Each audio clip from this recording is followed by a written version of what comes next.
عارف کی مثال اڑنے والے کی ہے اور زاہد کی مثال پیدل چلنے والے کی ہے۔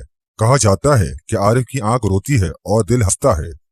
اگر عرش اور عرش کے دائرے میں جو کچھ ہے 10 کروڑ بار عارف کے دل کے گوشے میں رکھ دیا جائے تو اس کو احساس تک بھی نہ ہو۔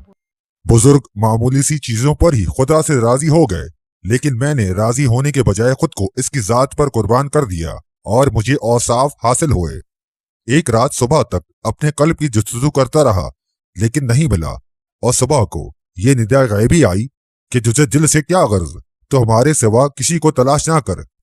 دنیا اہل دنیا کے لیے غرور ہی غرور، اور آخرت اہل آخرت کے لیے سرور ہی سرور، اور حب الہی عارفین کے لیے نور ہی نور ہے۔ اور عارف کی ریاضت یہ ہے کہ وہ اپنے نفس کا نگران رہے۔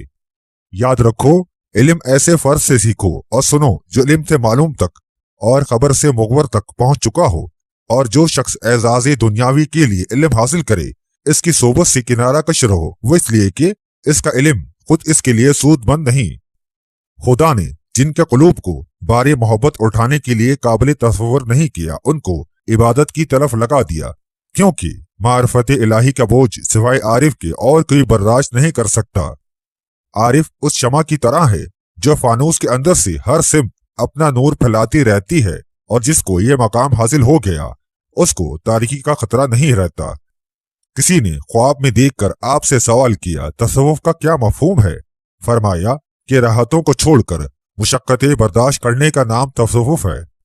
محبت یہ ہے کہ خواہ تجھے محبوب سے کچھ بھی نہ ملے پھر بھی تمہارا میلان اسی کی طرف رہے۔